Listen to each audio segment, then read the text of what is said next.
아들을 위해서, 배우자를 위해서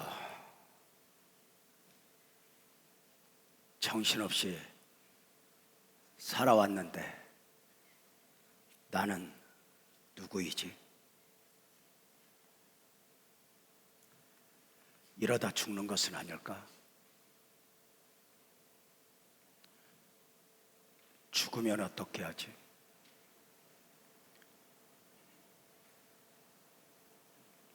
한 교회에서 나눠준 전도지의 내용처럼 죽은 다음에 세계가 혹 있는 것은 아닐까?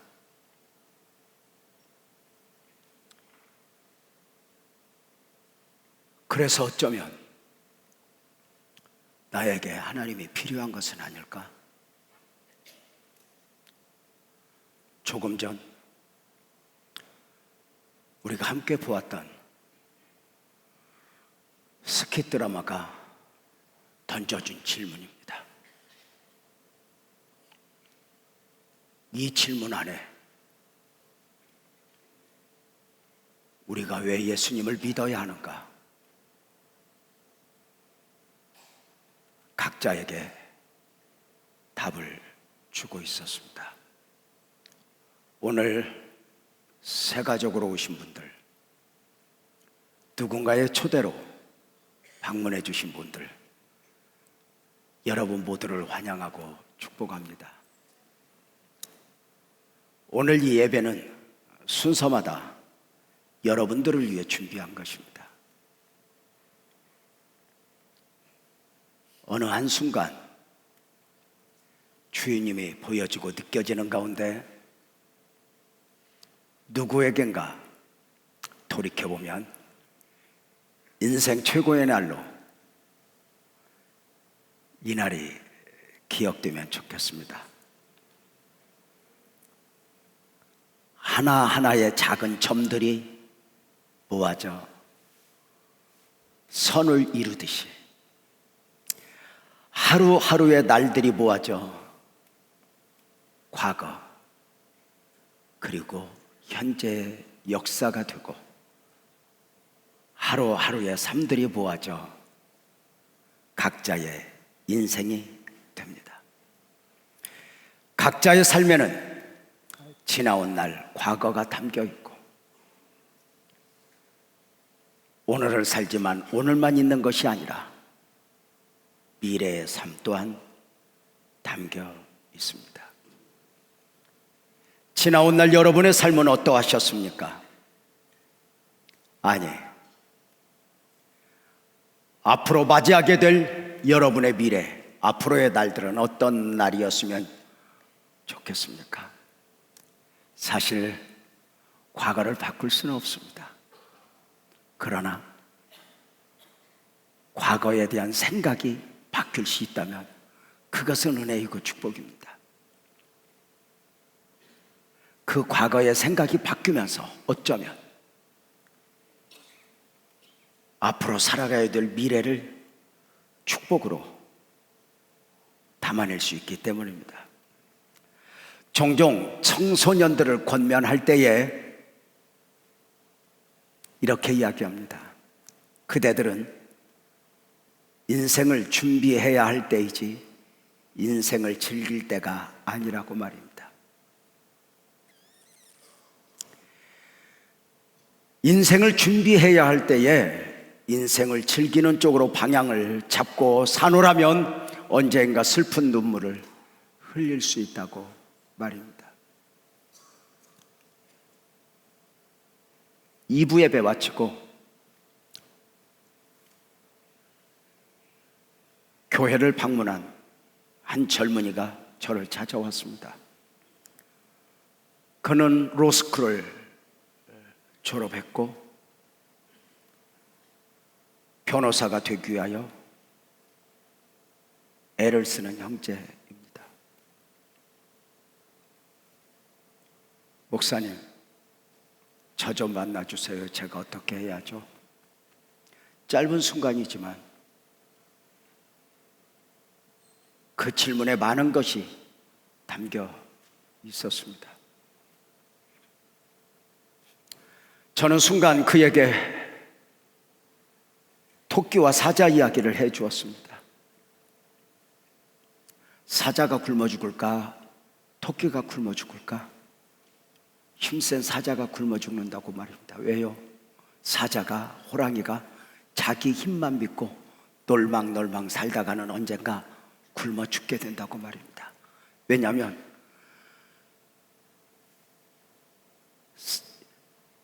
살기 위해 모든 걸 쏟아 도망가는 토끼를 사자가 놀망놀망 잡을 수는 없는 것이라고. 토끼가 죽어라 도망하는 것처럼 능력 있는 사자도 죽고 살기로 쫓아가야 그 토끼를 잡을 수 있지, 놀망놀망 안 된다고.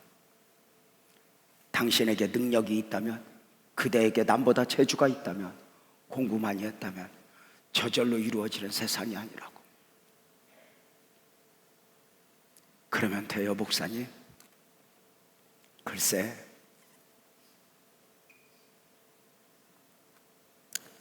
그래서 우리가 하나님을 믿는 거야. 사랑하는 여러분, 젊은이들에게 권면을 했듯이 이제 여러분들에게 조용한 질문을 하나 하려고 합니다. 영혼에 대하여 관심은 있으십니까? 죽음 이후에 영혼에 대해서 말입니다. 아니 목사님, 무슨 그런 것이 있어요? 그럴까?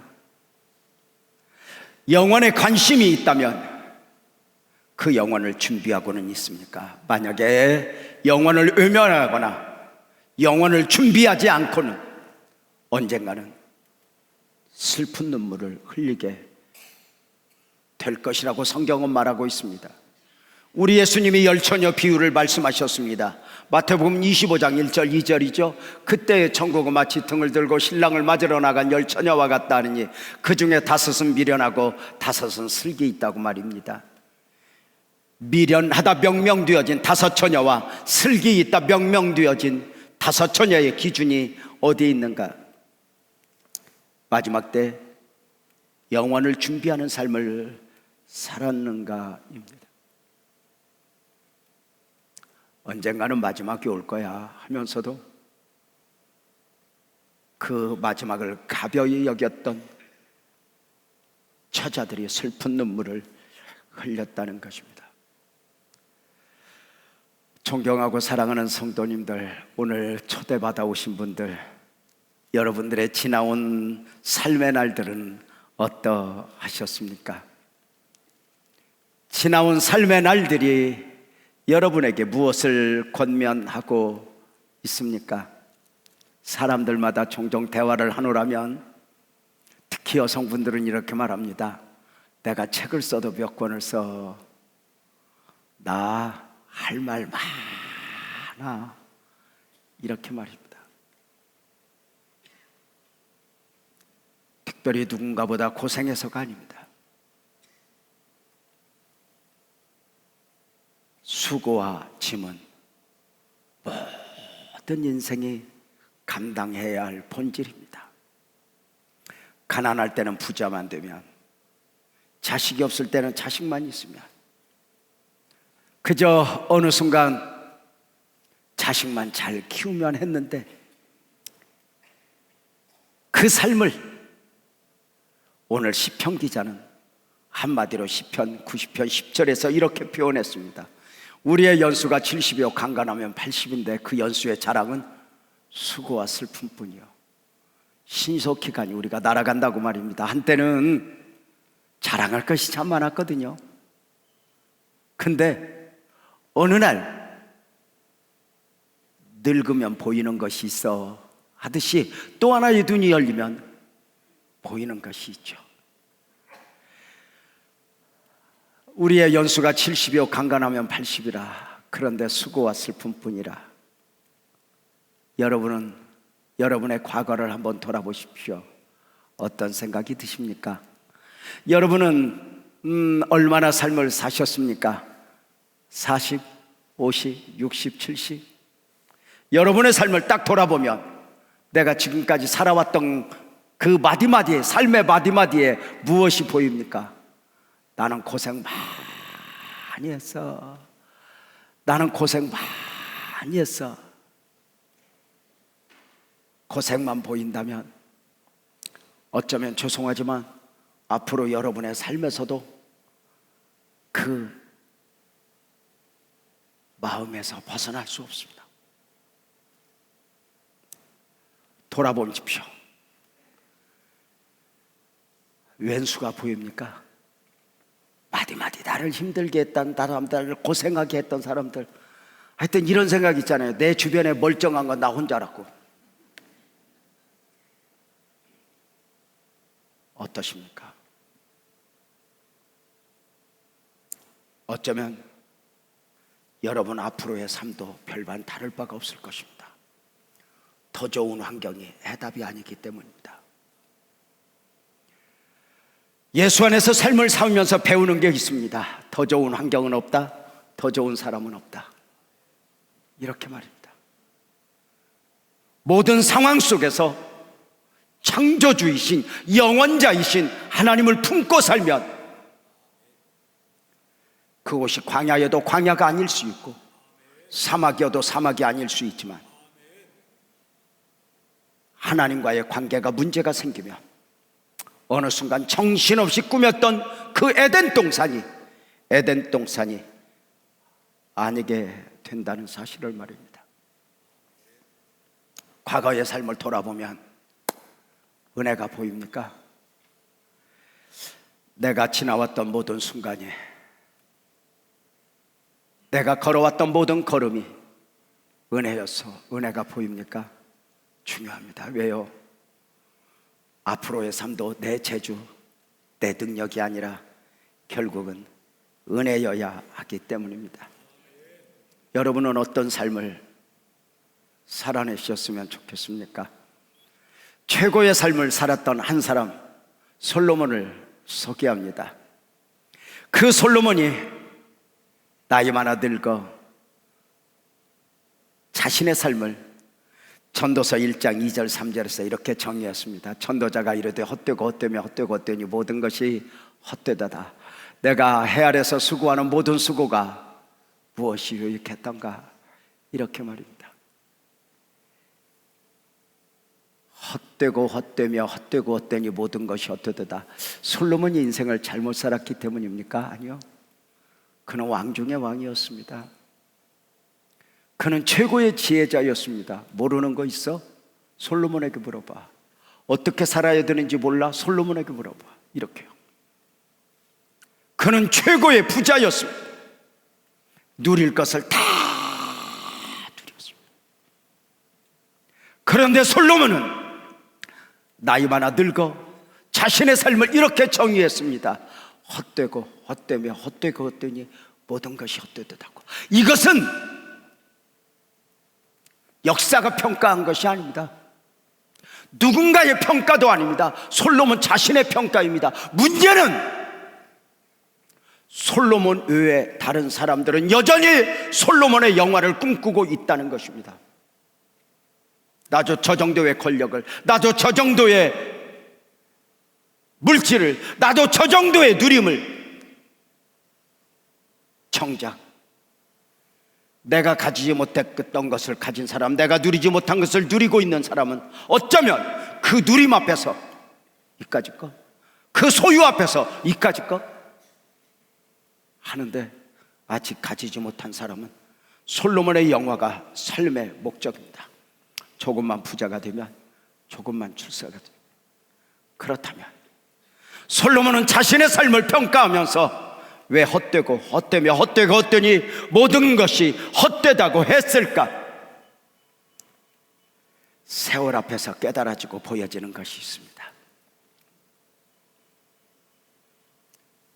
한때 대단하다고 여겼던 것들이 시간이 지나면서, 한때 자랑했던 것들이 시간이 지나면서 보이는 것입니다. 저도 한때 조금은 우스운 이야기 같지만 솔로몬 이상 영화를 누려본 적이 있습니다.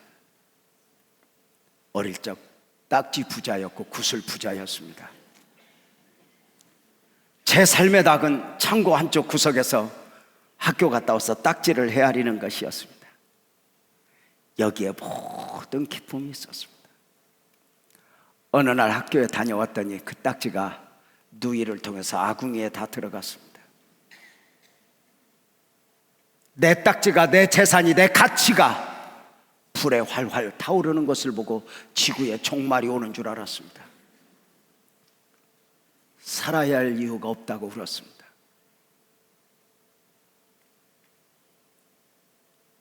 왜 그것을 진정한 가치로 여겼을까?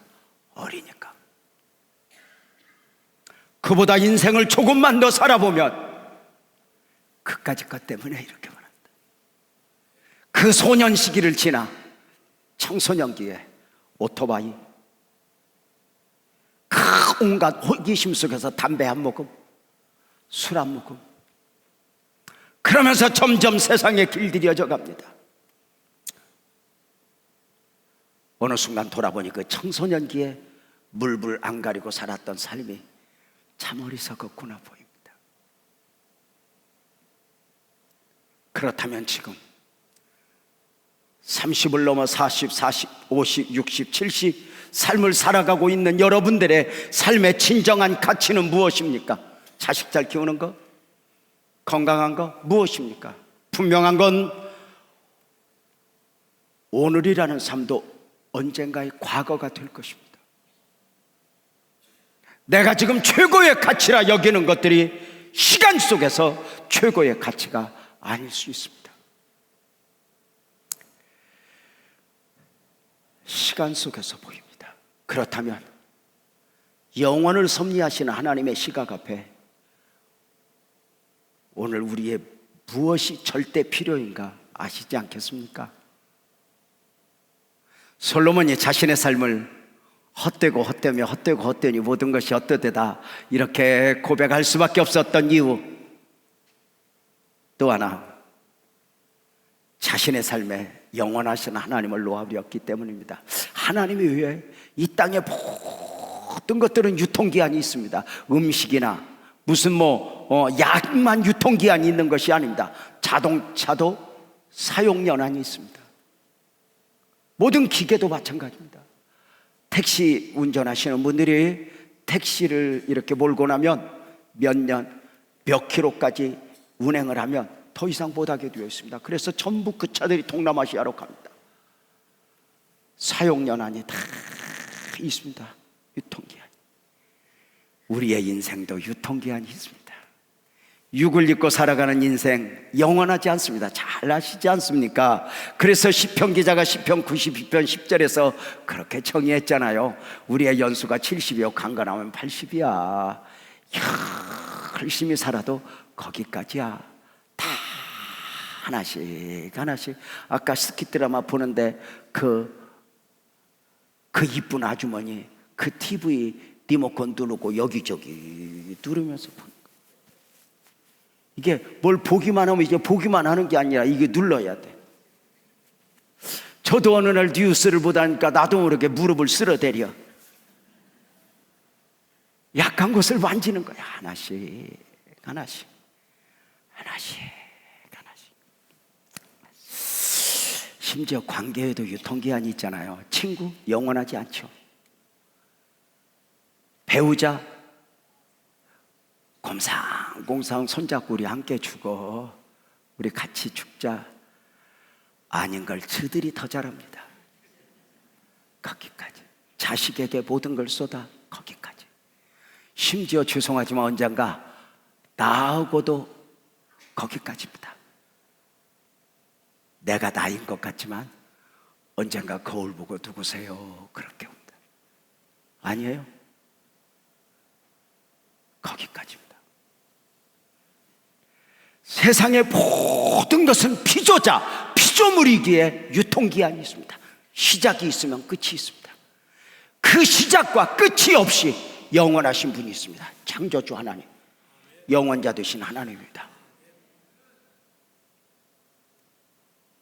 그 하나님 안에서 우리는 영원을 그릴 수 있습니다. 그 하나님 안에서 영원을 꿈꿀 수 있습니다. 오늘의 삶의 날들 지금 여러분의 삶은 무엇이 진정한 가치입니까? 목숨을 걸고 지켜야 할 것들이 무엇이 있습니까? 사랑하는 여러분, 사업 성공, 출세 다 소중합니다. 우리 모두 열심히 살아야 합니다.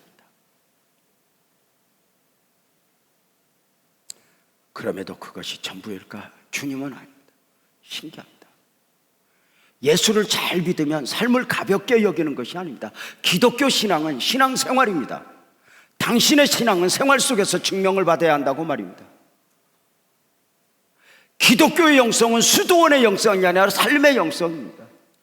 내일 지구가 멸망해도 나는 한 그루 사과나무를 심겠다. 스피노자의 선언은 지극히 기독교적 발상입니다. 종말이 온다, 마지막이 온다, 그것은 내가 선택이 아닙니다. 오늘 우리는 열심히 사는 것입니다. 그렇게 정신없이 살면서 배워지는 것이 있습니다. 내 마음대로 안 돼. 뭐가 내 마음대로 돼요? 자식, 사업, 배우자. 나중에 나도 내 마음대로 안 되잖아요. 제가 종종 어디 강의를 가면 질문을 해요. 목사가 설교자로 살아가는데 목사 설교 잘 순종하지 않는 사람이 누군가? 1번 사모, 2번 우리 자식들, 3번 장로님, 4번 우리 부교육자 누구? 이렇게 말합니다.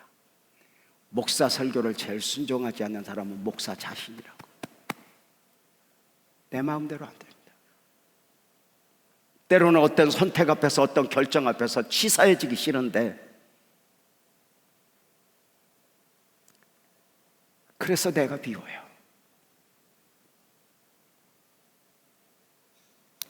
내 안에 해답이 없구나. 그래서 주님의 손을 잡아요. 저만입니까? 오늘 여러분들, 오늘 초대되어 오신 분들 어렵지 않습니다. 주 예수를 믿으라, 그리하면 너와 내 집이 구원을 얻으리라. 예수님을 믿으면 됩니다. 조건이 없습니다. 요한복음 1장 12절은 말씀합니다. 영접하는 자, 곧 그 이름을 믿는 자들에게는 하나님의 자녀가 되는 권세를 주셨다고 말입니다. 내 생각만 극복하면 됩니다. 그까짓 것, 지금까지 여러분의 생각은 수없이 틀렸다는 것을 증명하며 살아오지 않았습니까? 한때는 이것만 있으면, 이 사람만 있으면 그 어떤 것에서도 진정한 해답은 없습니다. 세월 앞에서, 사용연한 앞에서 이것이 아니올시다입니다. 영원하신 분은 하나님밖에 없습니다. 예수를 믿지 않겠습니까? 그 예수 안에서 앞으로의 날들, 미래가 영원까지 이어지기 때문입니다. 사람이 아무리 지혜로워도 10년, 20년 계획을 세우지만 거기까지입니다. 사람이 감히 누가 영원에 대한 계획을 세울 수 있겠습니까? 없습니다. 그래서 영원을 부인해요? 아니요. 사람은 동물과 다릅니다. 본능적으로 살아가는 동물과 다릅니다. 사람이 그가 누구이든 종교적 존재가 될 수밖에 없는 이유는 처음부터 하나님이 사람을 창조하실 때 그 마음에, 그 삶에 담아주신 것이 있기 때문입니다. 전도서 3장 11절이죠. 바로 영원을 사모하는 마음입니다. 영원입니다. 하나님의 영원에 비하면 우리의 7, 80은 너무 짧은 찰나와 같습니다. 왜 우리가 믿음이어야 합니까? 하나님이 내 생각에 담겨지지 않으니까. 왜 믿음이어야 합니까? 내 욕심이 내 생각에, 내 삶에 담겨지지 않으니까. 내 욕심에 하나님이 담겨지지 않으니까. 왜 사람들이 우상을 좋아합니까? 내 생각에 담겨지고 내 욕심에 담겨져 춤을 추어주니까. 그러나 하나님은 아닙니다. 믿음이어야 합니다. 사랑하는 여러분, 예수 믿는 데 있어서, 하나님을 만나는 데 있어서 처음은 내 자신의 연약함을 고백하는 것입니다. 내 안에 해답이 없습니다. 이렇게 말입니다.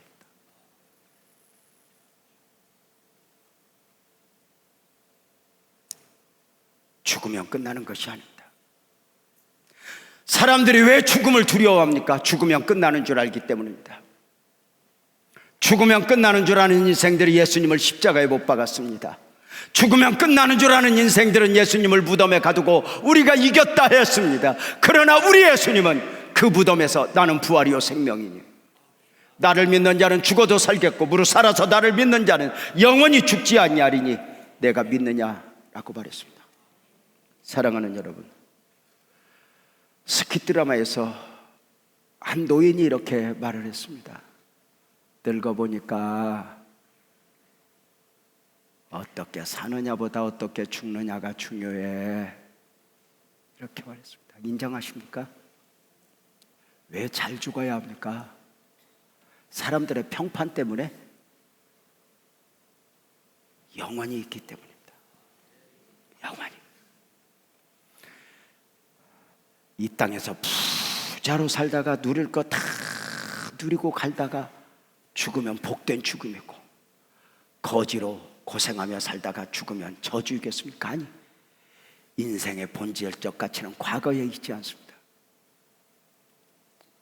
요한계시록 14장 13절은 이렇게 말했습니다. 주 안에서 죽는 자들은 복이 있다고. 왜 예수님 안에서 죽는 자가 복이 있을까? 영원히 있기 때문입니다. 그 주님과 함께 영원을 품을 수 있기 때문입니다. 사랑하는 여러분들이요, 언제인가 우리는 마지막을 맞을 것입니다. 사람들이 말하는 종말의 마지막이든 나 개인적 종말 마지막이든 마지막을 맞게 될 것입니다. 마지막을 보기까지는 사실 세상의 평가에서 자유할 수 없습니다. 세상은 세상의 평가 기준을 가지고 구분을 합니다. 남자냐 여자냐 지방사냐 서울사냐 출세했냐 못했냐 전문직이냐 평범한 직장이냐 공무원이냐 강남사냐 아파트사냐 뭐 자식 잘 키웠냐 자격증은 몇 개나 가지고 있느냐 빌딩은 몇 개나 가지고 있느냐, 이런 평가 앞에서 사람들은 그 더 나은 평가 안에 들기 위하여 평생을 쏟습니다. 그러다 마지막 그 평가가 의미 없다는 것을 그제서야 깨닫고 딱 하나입니다. 예수 안에 있었는가 예수 밖에 있었는가, 딱 하나입니다. 선택이 아닙니다.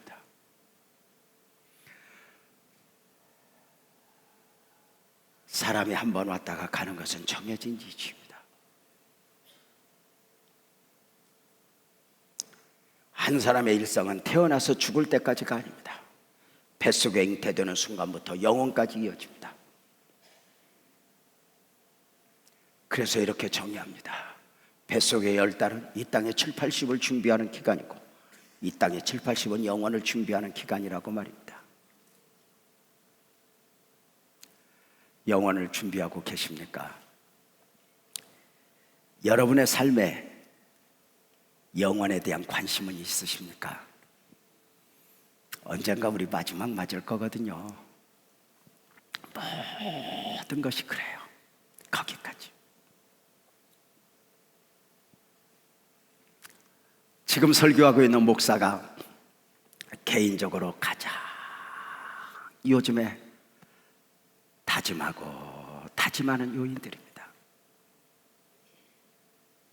어떻게 해야 취해지지 않지? 어느 순간 사람들에게 인정받고 칭찬 듣고 싶은 것도 사치구나라는 걸 깨달았어요.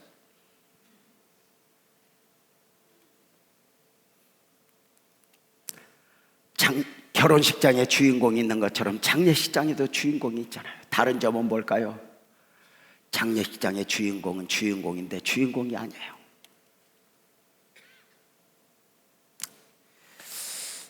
죽음 후에 또 하나의 세계가 있어요. 영원 천국과 영원 지옥. 오늘처럼 여러분에게 영원 천국을 품을 수 있는 길로 안내하고 있는 것입니다. 여러분의 남은 연수는 어느 정도일까? 시편 기자는 시편 90편 12절에서 이렇게 기도했습니다. 우리 날 계수함을 가르치사 지혜로운 마음을 얻게 하소서. 우리가 여행을 가도 돈이 얼마나 남았지 계산하지 않습니까? 백화점을 가도 내게 돈이 얼마나 있지 계산하지 않습니까? 크게 우리의 인생 남은 연수가 얼마일까? 내가 어떻게 살아야 할까? 인생의 진정한 가치는 어디에 있는 것일까? 오늘 오신 여러분들에게 성경 그대로를 소개합니다. 주 예수를 믿으라. 그리하면 너와 내 집에 구원을 얻으리라. 이 초대에 아멘하지 않겠습니까? 교회에 한번 오시는 것으로 만족하면 안 됩니다. 사실 교회가 안식을 주는 것은 아닙니다. 저는 어릴 적부터 교회 다녔거든요.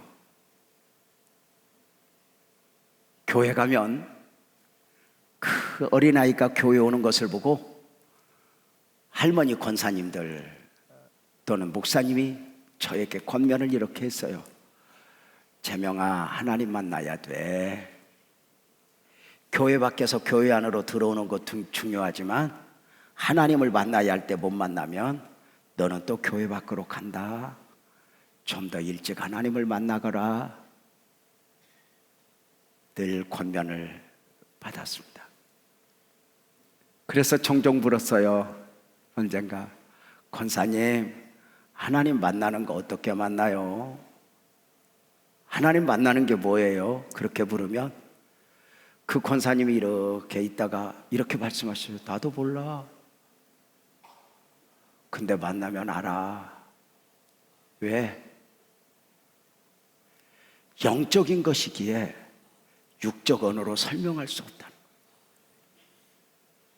복음의 특징이 뭐죠? 소유한 뒤에 그 가치를 아는 거예요. 예수를 믿고 나서야 믿어야 할 이유를 알아요.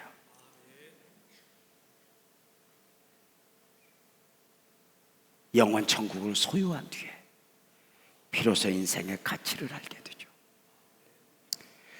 수고하고 무거운 짐진 자들아 다 내게로 오라. 내 안에 쉼이 있어. 주님 내미는 손 잡지 않겠습니까? 공기가 보이지 않지만 존재하듯, 소리가 있지만 보이지 않지만 존재하듯 하나님은 보이지 않습니다. 지금 주님이 여러분에게 손을 내밉니다. 육체의 질병은 병원에 가서 의사를 만나 치료받을 수 있습니다. 인간의 근본적 필요는 처음부터 하나님입니다. 나의 삶의 공허와 갈증은 더 많은 것을 소유함으로 채워지는 것이 아니라 하나님 안에서 채워집니다. 저의 하나님이 여러분의 하나님이 되었으면 좋겠습니다. 어렵지 않습니다. 지금 내 생각을 내려놓고 내 자존심 내려놓고 여러분의 입술로 고백하시면 됩니다. 나는 예수님을 믿는다고. 나는 여러분을 그 예수님을 영접하는 길로 잠깐 안내하고자 합니다. 다시 말씀을 드립니다. 내 생각, 내 자존심, 내 느낌 내려놓고 저 목사가 하는 기도 나도 따라서 했으면 좋겠다 하는 마음으로 우리 함께 고백하지 않겠습니까?